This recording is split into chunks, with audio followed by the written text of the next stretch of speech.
All right, let's get right into it. Have you ever used the words soul and spirit like they're the same thing? I mean, I bet you have. Most of us do. But what if I told you that understanding the difference between them is one of the most powerful, well-kept secrets for unlocking your inner world? What if that one little distinction is the key to a whole new level of self-awareness and maybe even peace? And you know, this particular truth isn't out there somewhere. It lives right inside of you. Getting a handle on this isn't just some dusty philosophical exercise. Nope. It's a real, practical tool for living a better life. It's the difference between reacting to a crazy day with a storm of anxiety and responding from a place of deep, unshakable calm. Understanding this is how you start to elevate your personal frequency and live a more conscious, more luminous life. So here's our roadmap for this journey. First, we're going to uncover this well-kept secret. Then, we'll travel back in time to see how ancient wisdom already knew all about this. We'll use some really powerful metaphors to make it all click, learn how to get these two parts of ourselves working together, and finally, you'll walk away with 5 practical keys to make this connection real in your day-to-day life. Okay, so let's start with this foundational idea. A lot of our inner conflict, that confusion and anxiety, it really just comes down to a simple case of mistaken identity. See, we often mistake the loud, fluctuating voice of our soul for the quiet, steady guidance of our spirit. This is exactly why we can make a choice that feels so right in the moment, driven by the soul's passion or fear, only to look back later and realize it went against our deeper truth. We were listening to an echo, not our intuition. This right here, this is the absolute heart of it. Your soul is the current of your human experience. It feels joy, it feels pain, it desires, it remembers, it gets its feelings hurt, it's intensely personal. The spirit, on the other hand, is different. It's transcendent. It doesn't really feel in that same way. It simply knows. It's that deep, quiet, unshakable certainty that's always there beneath the noise. Can you feel that difference right now, just sitting with it? Let's think of it this way. Your soul is the traveler on this wild journey of life. It's your unique personality, and it's carrying all the luggage, your memories, your passions, your wounds, your fears. It changes and shifts with every single experience. But your spirit? Your spirit is the destination itself. It's the constant, unblinking beacon in any storm, that eternal spark that connects you to something so much bigger than your personal story. And you know, this isn't some new age idea we just cooked up. Not at all. This understanding of our dual nature is a universal truth, a golden thread woven through ancient philosophies and mystical traditions all over the world. For thousands of years, sages and mystics have been mapping this exact same inner landscape. Let's take a quick look. Over in ancient Greece, you had Plato. He famously pictured the soul as a charioteer, trying to control 2 wild horses, one representing our appetites, the other our passions. He saw it as his constant internal struggle.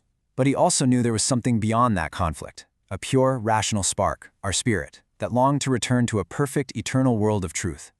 And then we see this exact same idea pop up in the Hindu tradition. Here, they talk about the jiva. That's our individual soul, the personality that carries our karma from one life to the next.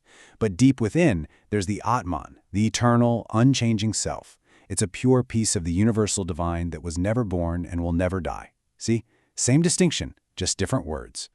Even in ancient Egypt, they were onto this. They spoke of the Ba, which was seen as the soul, our unique personality and emotional self that could travel between worlds. But then there was the Ka, the vital eternal life force, the divine spark that lived on after death. And for the Egyptians, the ultimate spiritual goal was to unite the two, the Ba and the Ka, to become immortal. So, when you boil it all down, the takeaway is this. Across cultures, across centuries, the soul has always been seen as the bridge of experience. It's the book where our unique story gets written. But the spirit is the silent, timeless source. It's the invisible ink, the pure potential that makes it possible for any story to be written in the first place. Okay, that was the history lesson. Theory is great, but now let's make this intensely real and personal for you.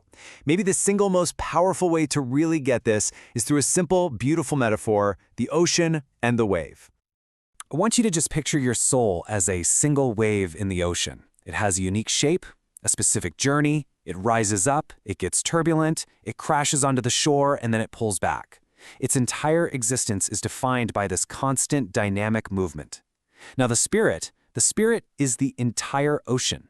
It's the deep, immense, calm body of water from which every single wave comes and to which every wave returns. The ocean is permanent, the wave is temporary.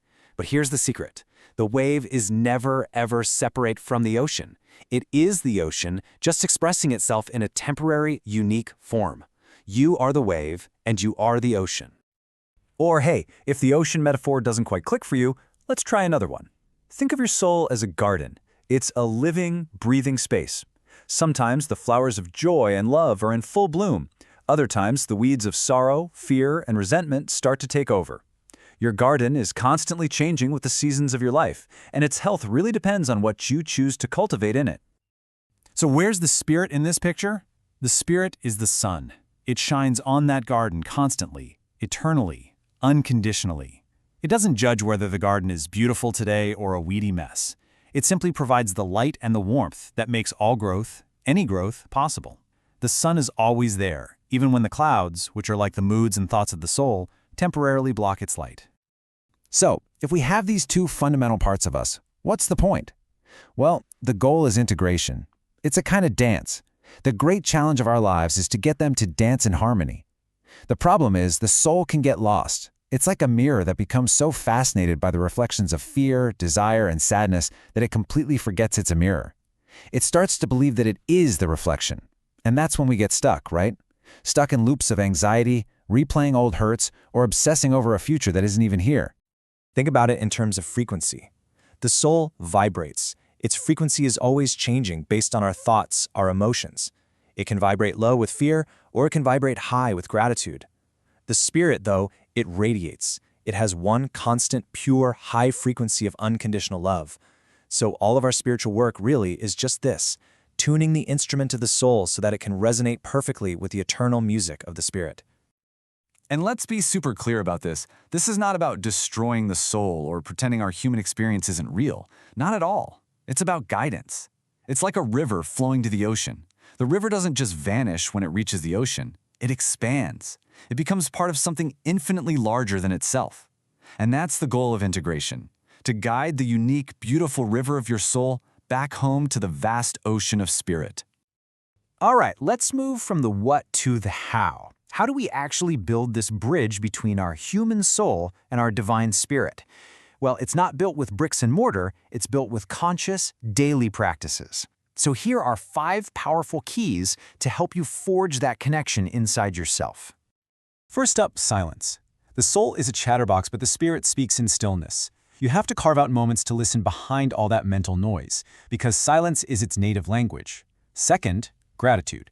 This is the ultimate frequency tuner for your soul. It's a kind of magic, an alchemy that instantly transforms what you have into more than enough. Third, the body. This isn't just in your head. Your body is the sacred temple where this union actually happens. Honor it. Fourth, compassion. This practice helps expand your soul beyond its own little story, helping it remember that it's connected to everyone and everything. And finally, number 5, intention. Use your conscious intention like a compass, always pointing the journey of your soul toward the light of your spirit. And so we arrive at the great realization. The ultimate truth of this entire exploration is that you are not one or the other. You don't have to choose. You're not just the soul, you're not just the spirit. You are the sacred, complete, and perfect union of both. Just sit with that for a second. It's so profound. You are the traveler, feeling the bumps and twists of the road, but you are also the unchanging horizon that you're walking towards. You are the finite river flowing through time, and you are the infinite sea that is your home.